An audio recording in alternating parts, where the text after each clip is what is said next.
Mi nombre es Gonzalo Fernández.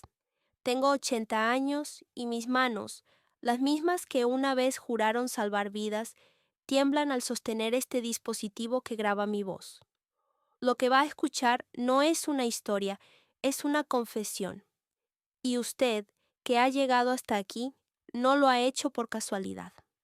Ha sido elegido para escucharla, para ser el depositario de una verdad tan monstruosa que ha permanecido oculta en las sombras del poder durante generaciones. Permítame ser directo, sin rodeos, porque mi tiempo se acaba y la cobardía ya no tiene lugar en mi alma marchita.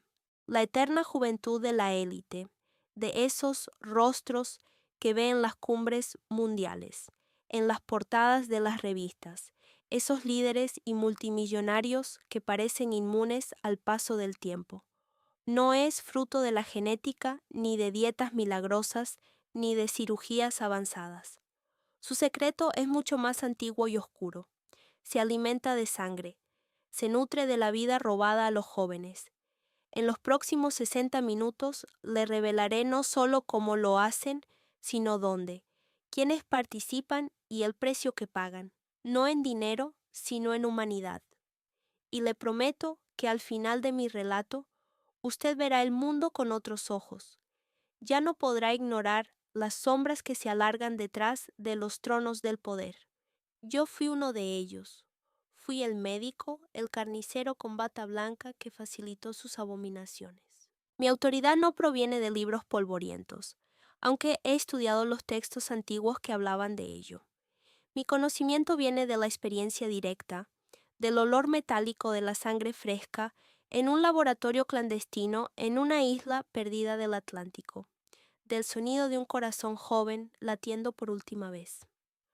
Los antiguos alquimistas buscaban el elixir de la vida en metales y pócimas. Estaban equivocados. El verdadero elixir siempre ha estado en nosotros, en la vitalidad pura de la juventud. Y las élites modernas, con su tecnología y su falta de escrúpulos, simplemente perfeccionaron el método de extracción. No le pido que me crea ahora, solo le pido que escuche, porque en los próximos capítulos le daré nombres, lugares y detalles que no podrá ignorar. Usted ha sido llamado a ser testigo, y el conocimiento, créame, es una carga tan pesada como la culpa. Me ve ahora, un anciano decrépito en una habitación solitaria en las afueras de Évora, rodeado de lujos que me provocan náuseas. Pero hubo un tiempo en que mi nombre, Gonzalo Fernández, era sinónimo de prestigio en la alta sociedad de Lisboa. Fui un cirujano brillante, de una familia de renombre. Lo perdí todo. El juego en los casinos de Estoril, las noches ahogadas en deudas y sustancias que prometían un falso paraíso. Mi familia me dio la espalda. Estaba acabado, humillado, un fantasma de lo que fui. Y fue en ese preciso momento de debilidad, en mi punto más bajo, cuando ellos se acercaron. Siempre lo hacen así. Buscan a los caídos, a los que no tienen nada que perder y todo por ganar. Me ofrecieron una salida, una oportunidad de recuperar mi fortuna, mi estatus. No me hablaron de dinero, me hablaron de un propósito tan secreto y exclusivo que solo unos pocos en el mundo eran dignos de conocer. La promesa que le hago es concreta. Antes de que termine esta confesión, usted entenderá por qué ciertos políticos parecen rejuvenecer en el cargo en lugar de envejecer. Sabrá por qué desaparecen jóvenes en zonas rurales de Portugal y de otras partes del mundo sin dejar rastro, casos que la policía archiva como fugas. Conocerá la ubicación de al menos una de las clínicas insulares donde se llevan a cabo estos horrores. Le daré las claves para identificar a los inmortales que caminan entre nosotros. No son vampiros de leyenda, son monstruos de carne y hueso, con cuentas bancarias en Suiza y poder para iniciar guerras. Y esta revelación no es para satisfacer su curiosidad, es para armarle con la verdad, porque lo que ellos más temen no es a la muerte, sino a la luz. Prepárese, Lo que viene a continuación no es fácil de digerir. Le llevaré a los salones dorados, donde se cierran estos pactos diabólicos, y a los quirófanos esterilizados, donde se ejecutan. Le mostraré la ciencia pervertida y los rituales arcanos que combinan para lograr lo impensable. No hay vuelta atrás después de esto. Al escucharme, se convierte en cómplice de mi conocimiento. Se convierte en una amenaza para ellos. Pero también se convierte en una esperanza. La esperanza de que la verdad, por fin, salga a la luz. Y todo comienza con una historia que se remonta a mucho antes de que yo naciera, a las raíces mismas de la sed de inmortalidad del hombre. ¿Usted cree que esta obsesión por la juventud es un fenómeno moderno, impulsado por la cultura de la imagen y los avances médicos? ¡Qué inocencia! Esta sed es tan antigua como la humanidad misma. Lo que mis patrones perfeccionaron no fue el deseo, sino el método. Mucho antes de nuestros laboratorios, la historia ya estaba manchada con la sangre de esta búsqueda. Piense en la condesa húngara Erzsébet Báthory en el siglo XVI. La historia oficial la tacha de asesina en serie, una sádica que se bañaba en la sangre de vírgenes para preservar su belleza. Pero la verdad es más compleja. Ella no era una simple loca. Fue una de las primeras practicantes documentadas de esta ciencia oscura. Sus métodos eran brutales, primitivos, pero el principio era el mismo: la transferencia de la esencia vital de los jóvenes a los viejos.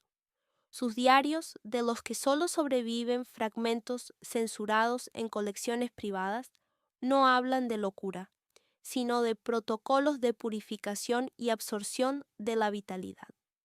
La búsqueda es universal.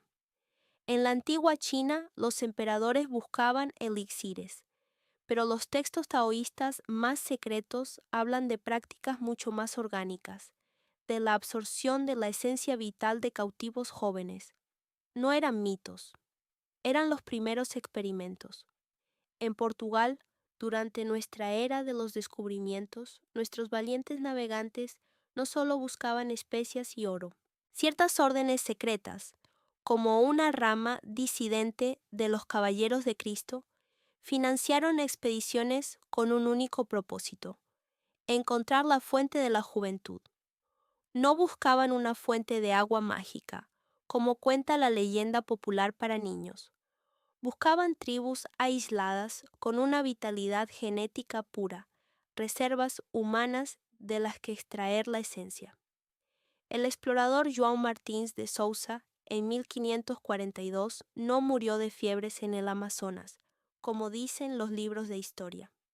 Fue ejecutado por sus propios hombres tras descubrir que los especímenes botánicos que recolectaba eran en realidad niños indígenas para los laboratorios de un noble en Coimbra.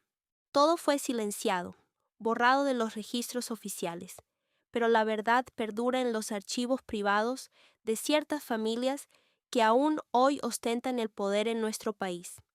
La conexión entre el pasado y el presente es una línea de sangre ininterrumpida. Las familias que financiaron a esos exploradores, los descendientes de los nobles portugueses que buscaban la fuente de la vida en el Nuevo Mundo, son las mismas estirpes que hoy dirigen los conglomerados farmacéuticos y los fondos de inversión que son dueños de la clínica Aurora Eterna donde yo trabajé. Han pasado de las quintas en el Duero a islas privadas con tecnología de punta, pero el negocio familiar sigue siendo el mismo: la cosecha de vidas humanas. ¿Han aprendido de los errores del pasado? Ahora no hay testigos, no hay juicios públicos. Todo se disfraza de filantropía, de avances médicos, de retiros de bienestar exclusivos para los ultrarricos. Se desmiente el mito de que esto es una conspiración moderna. No lo es. Es la continuación de una tradición aristocrática. En el siglo XIX, con los avances en la medicina y la comprensión de la sangre, los métodos se refinaron.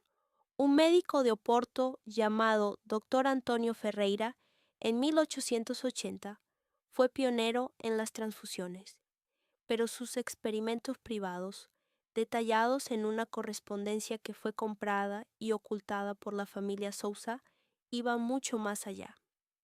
Hablaba de la revitalización celular mediante la infusión de plasma joven. Fue ridiculizado por la comunidad médica oficial, pero aclamado en secreto por la élite europea. Él sentó las bases científicas para lo que yo tendría que hacer un siglo después. Entienda esto.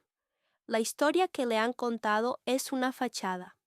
Los grandes avances de la humanidad, las guerras, las revoluciones, a menudo han tenido un motor secreto. La lucha de estas élites por controlar los recursos, no de petróleo o de oro, sino de vida humana. Las mismas redes que traficaban con esclavos en el pasado, hoy trafican con donantes. Las rutas han cambiado, pero el producto es el mismo. Y yo, Gonzalo Fernández, un médico arruinado de Lisboa, estaba a punto de convertirme en una pieza clave de su maquinaria moderna, sin saber que estaba caminando por un sendero de sangre trazado hace siglos. El pasado no está muerto, ni siquiera es pasado, simplemente se ha vuelto más eficiente, y ahora yo mismo le abriré las puertas de sus laboratorios modernos. Mi descenso al infierno comenzó en una noche de niebla en Lisboa, en el año 1995. Estaba en un bar de fado en Alfama, ahogando mi última onza de dignidad en aguardiente, cuando un hombre se sentó a mi mesa. Se presentó como Carlos Pereira, un consultor de recursos humanos. Era elegante, su traje a medida contrastaba con mi ropa raída. No me ofreció dinero, me ofreció redención. Habló de una clínica privada, un centro de investigación de vanguardia dedicado a la medicina regenerativa. Buscaban un cirujano de mi calibre, alguien con mis manos y mi discreción. Mencionó un salario con tantos ceros que pensé que era una broma cruel. Dijo que mi pasado, mis deudas, mis adicciones, todo sería borrado, un nuevo comienzo. Yo, en mi desesperación, acepté sin hacer demasiadas preguntas. Fue el error más grande de mi vida. La clínica no estaba en Portugal. Me llevaron en un jet privado desde un aeródromo en Tires a una isla en medio del Atlántico. Una isla que no aparece en los mapas comerciales. Una mota de tierra volcánica comprada y privatizada hacía décadas. La llamaban Ilha da Aurora. Desde el aire parecía un paraíso, un resort de lujo con villas blancas y vegetación exuberante. Pero bajo tierra se escondía la verdad, un complejo de laboratorios que haría palidecer a cualquier centro de investigación gubernamental. Todo era blanco, estéril, silencioso. Me presentaron al director, el doctor Manuel Sousa, un hombre de unos 70 años que aparentaba 40. Sus ojos eran fríos, carentes de cualquier emoción. Fue él quien me reveló la verdad, no de golpe, sino poco a poco, cómo se administra un veneno. Me habló de la transferencia de esencia vital, un procedimiento que, según él, era el mayor secreto de la humanidad. La verdad oculta es que no se trata de ciencia, sino de un acto de depredación. El tratamiento no era una cura, era un robo. Los pacientes eran la élite mundial, políticos ancianos, magnates de la industria, miembros de familias reales europeas. Y los donantes eran jóvenes, hombres y mujeres sanos, de entre 18 y 25 años, secuestrados en pueblos pobres del Alentejo, de aldeas remotas de Brasil, de barrios marginales de Angola. Personas cuyas desapariciones apenas causarían un murmullo. Eran catalogados no por sus nombres, sino por un código de barras tatuado en el cuello. Se les mantenía en un estado de salud óptima, alimentados con la mejor comida, ejercitados, como ganado de primera antes del matadero. Eran las fuentes de la materia prima. La conspiración es global y está perfectamente orquestada. Las agencias de inteligencia lo saben. Ciertas facciones de poder lo saben.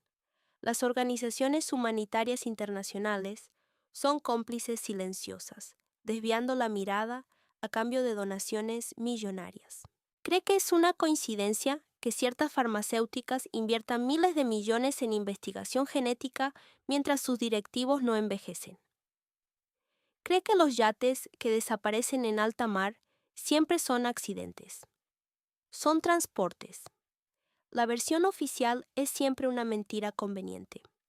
En la clínica vi con mis propios ojos a un conocido líder de Oriente Medio, un hombre que públicamente padecía una enfermedad degenerativa, salir de una semana de tratamiento con la vitalidad de un hombre 20 años más joven.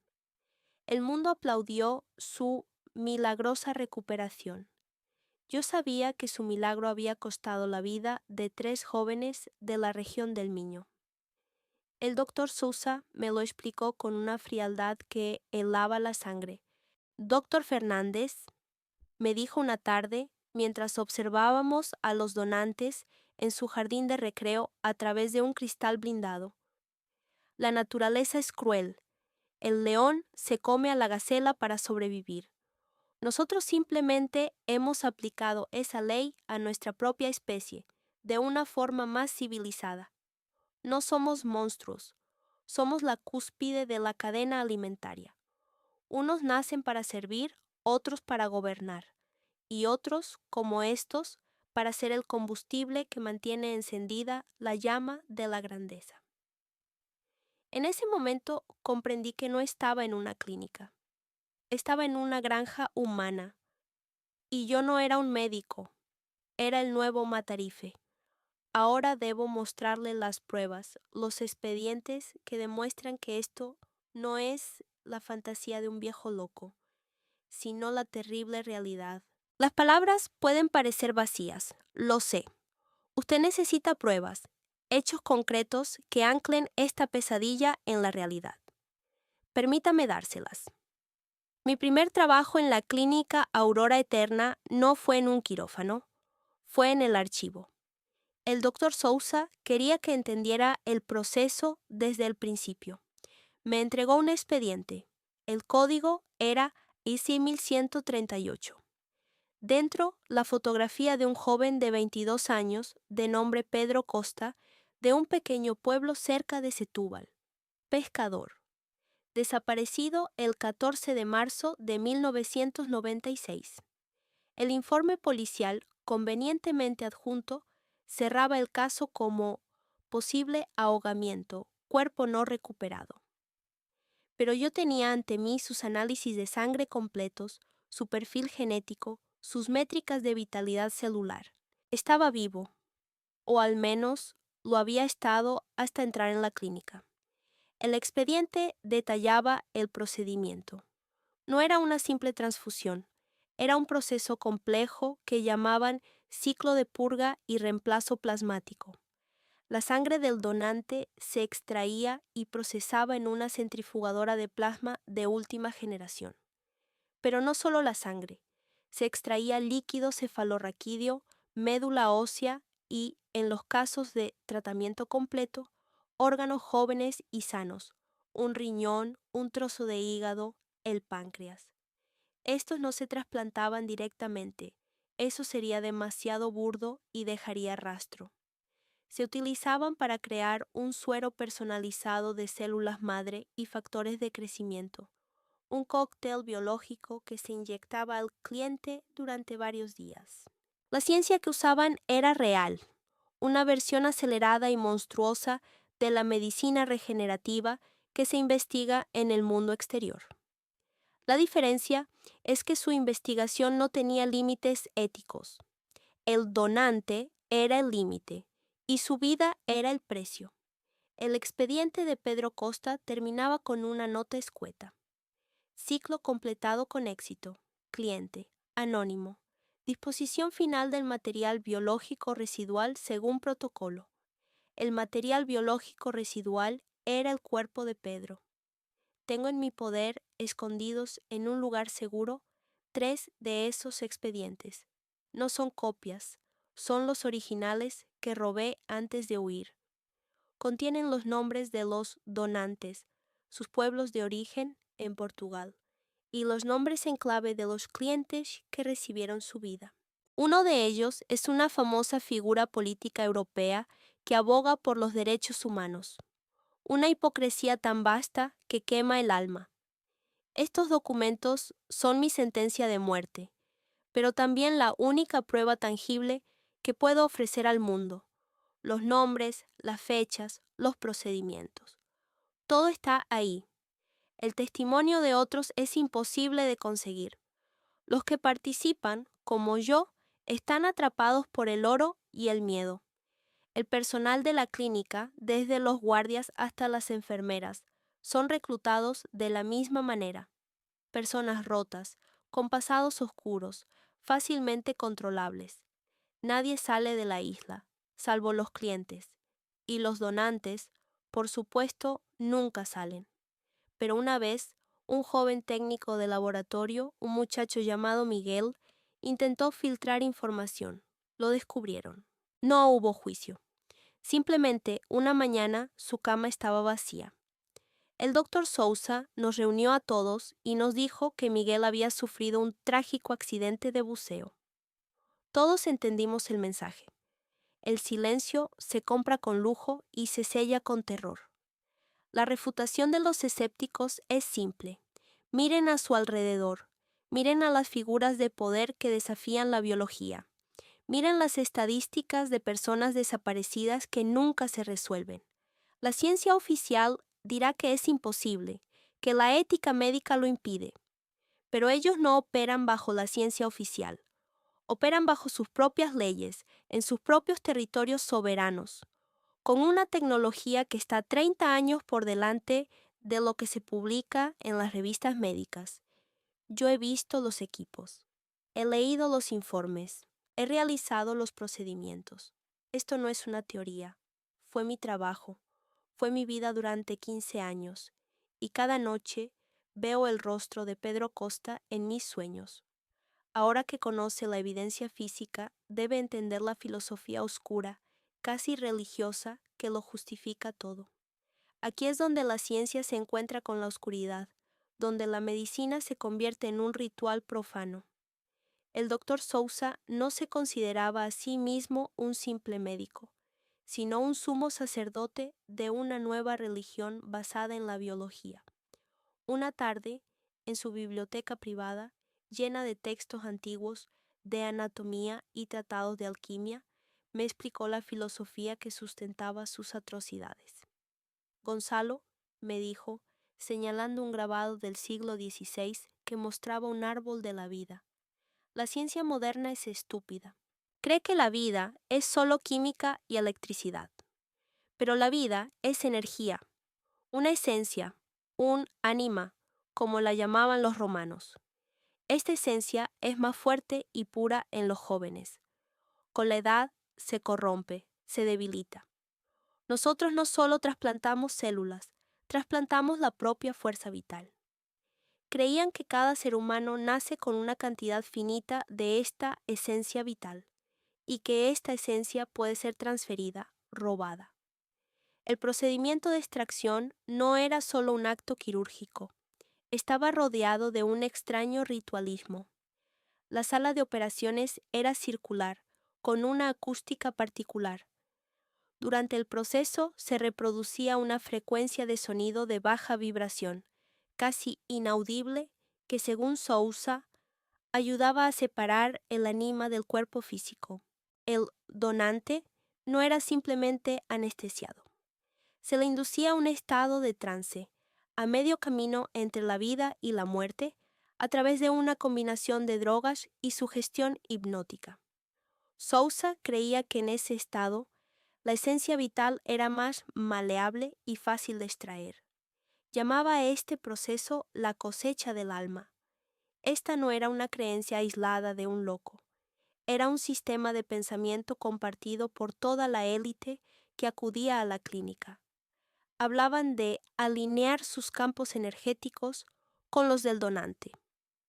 Creían que al consumir la esencia de un joven, No solo obtenían su salud física, sino también su creatividad, su pasión, su energía. Recuerdo a un famoso artista, ya anciano y sin inspiración, que después de un tratamiento completo, que incluyó el corazón de una joven brasileña, tuvo un renacimiento creativo que el mundo aclamó como un milagro.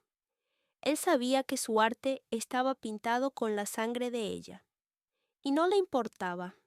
Para ellos, el resto de la humanidad no éramos más que recursos naturales. Las leyes del universo, según ellos, no son morales, son leyes de poder. El fuerte sobrevive consumiendo al débil. Ellos se veían a sí mismos como seres superiores, una especie diferente que había trascendido las limitaciones humanas. El doctor Sousa a menudo citaba textos gnósticos y herméticos, hablando de los arcontes, los falsos dioses que crearon el mundo material como una granja para cosechar la energía de las almas humanas. Él creía que estaba imitando a los dioses, convirtiéndose en uno de ellos. Estamos reclamando lo que es nuestro por derecho de inteligencia y voluntad, decía. Era una teología de la depredación, una justificación metafísica para el canibalismo.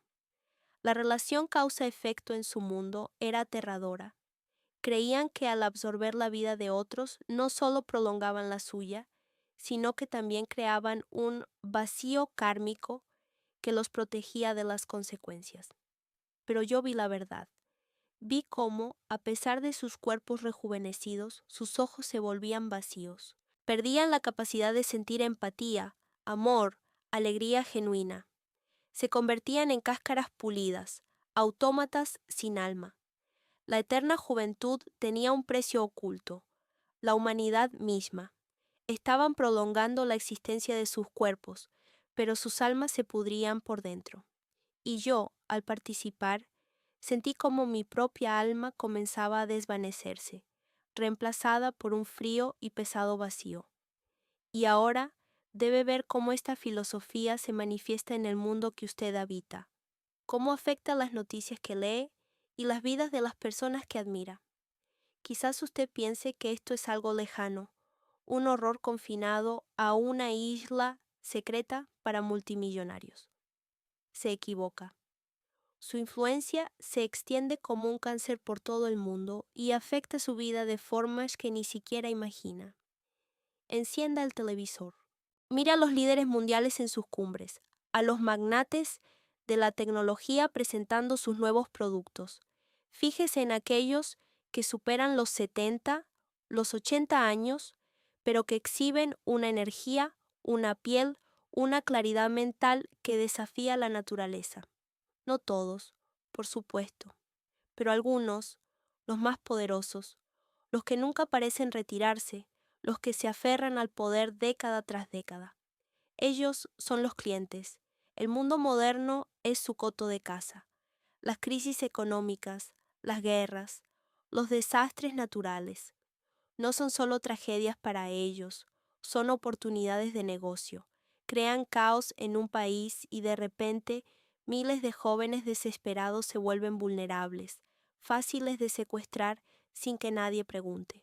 Financian organizaciones benéficas en zonas de conflicto y bajo la apariencia de ayuda humanitaria, sus agentes seleccionan a los donantes más sanos entre los refugiados. Todo está conectado.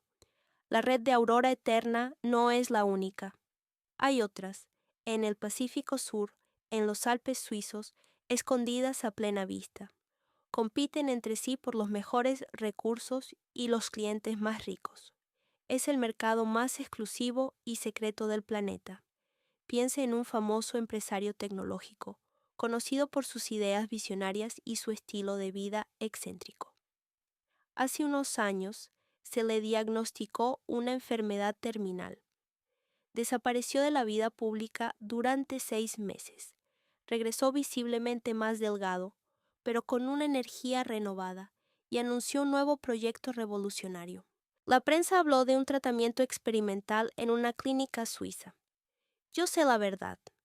Vi su nombre en la lista de espera de la Isla de Aurora.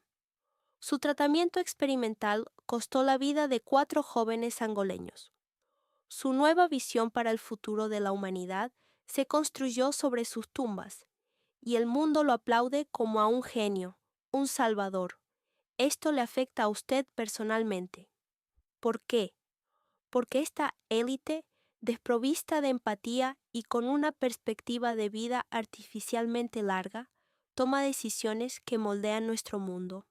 No les importa el cambio climático a largo plazo si pueden vivir otros 50 años.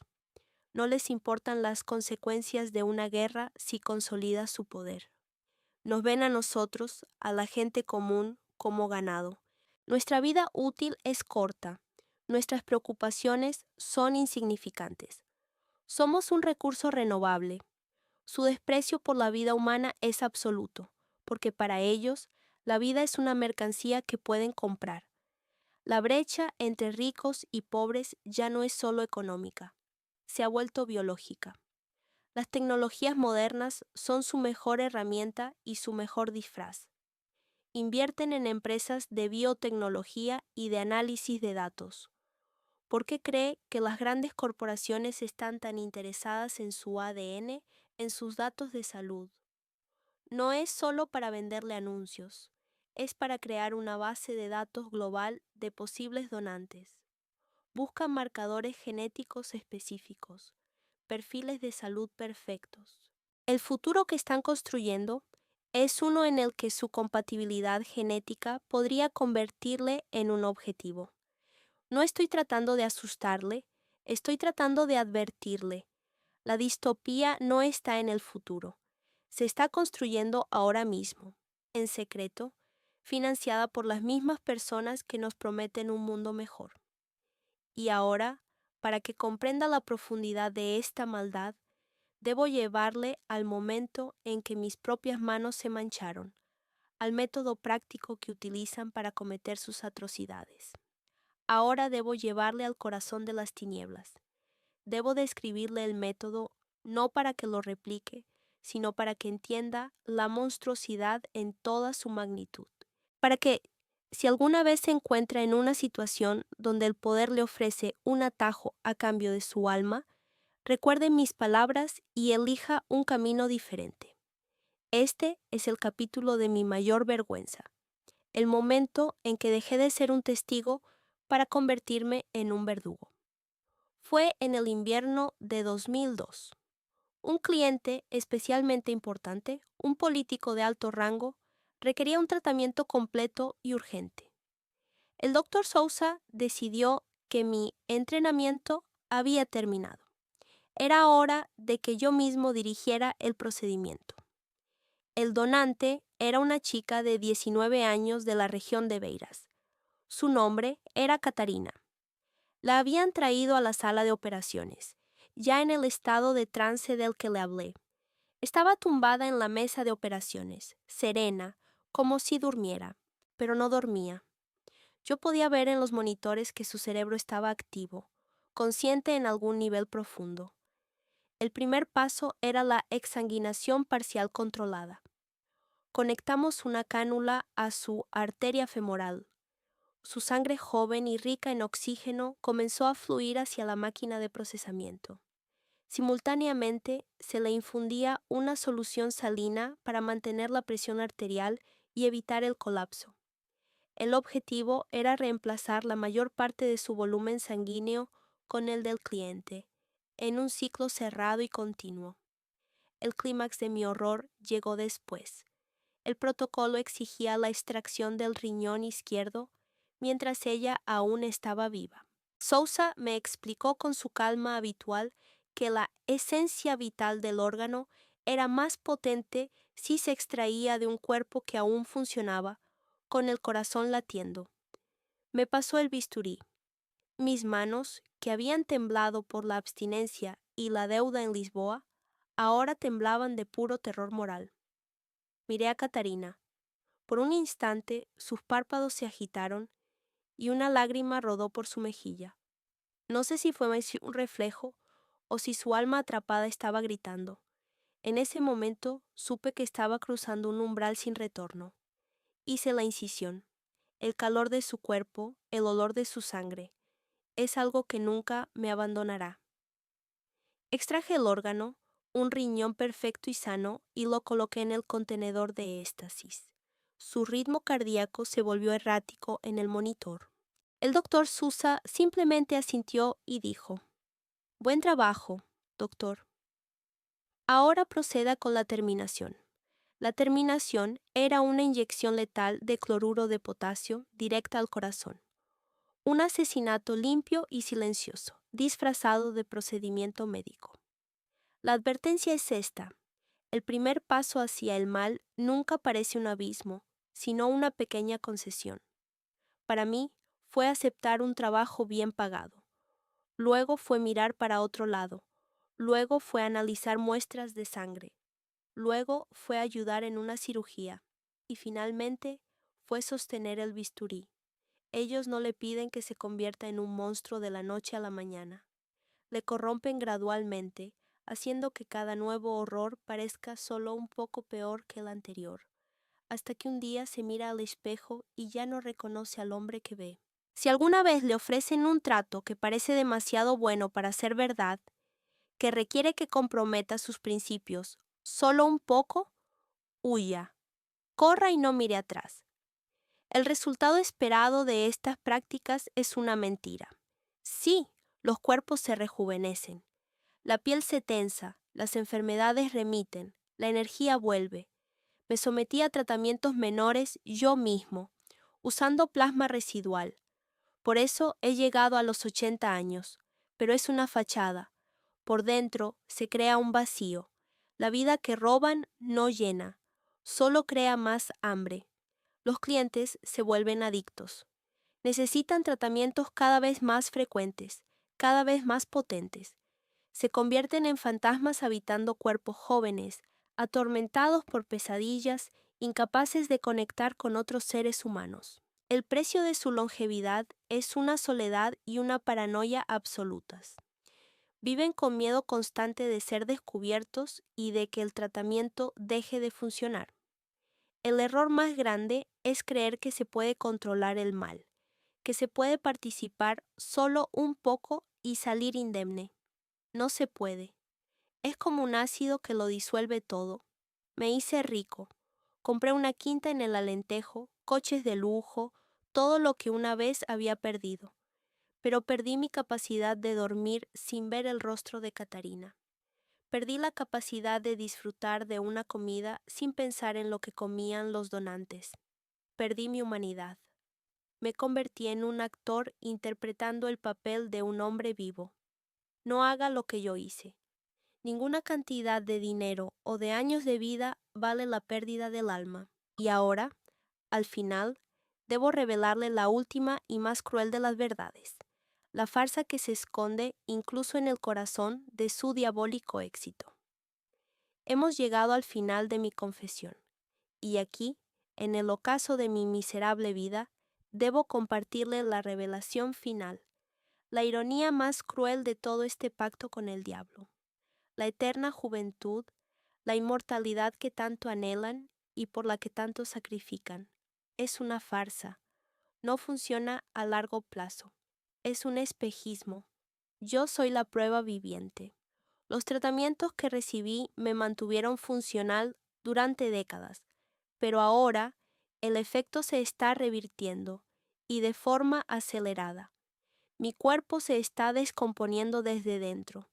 Es como si todas las vidas que ayudé a robar estuvieran reclamando su deuda en mi propia carne. Los médicos que he consultado en secreto no entienden lo que me pasa. Lo llaman un desorden degenerativo celular sin precedentes. Yo sé lo que es. Es la justicia del universo, lenta pero implacable. La verdad más impactante es esta.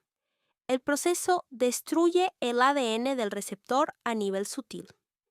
Cada infusión de esencia ajena erosiona el propio patrón vital.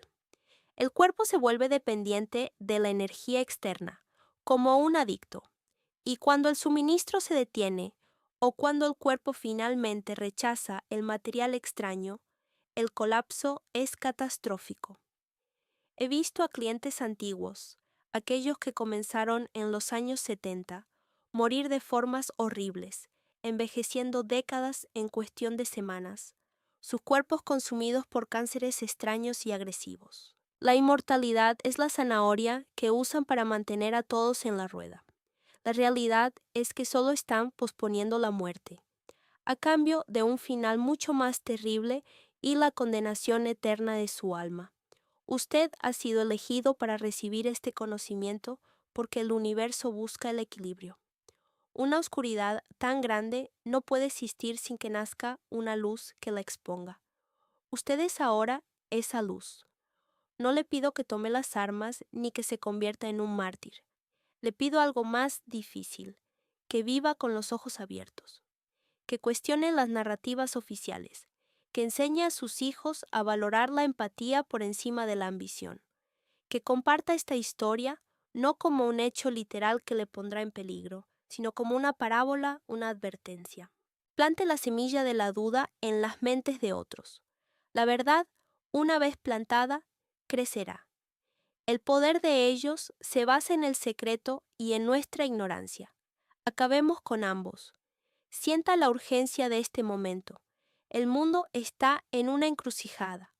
Ellos están planeando su siguiente paso, la integración de esta tecnología con la inteligencia artificial para crear una nueva forma de ser posthumano, dejando al resto de la humanidad atrás como una subespecie.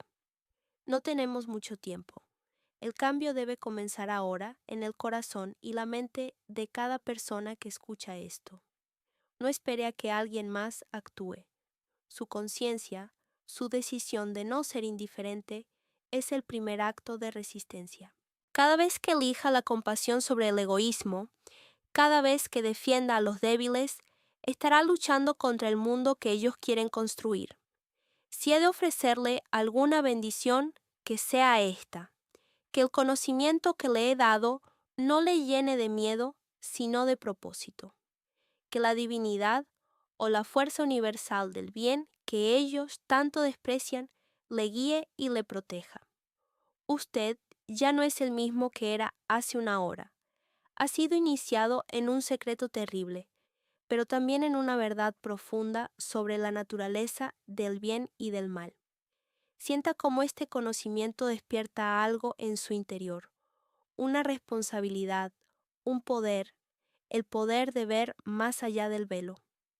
Yo, Gonzalo Fernández, he perdido mi alma, pero al confesarme ante usted, quizás, solo quizás, he salvado la suya. No cometa mis errores. Honre la vida que le ha sido dada. Es el único tesoro verdadero. Ahora la decisión es suya.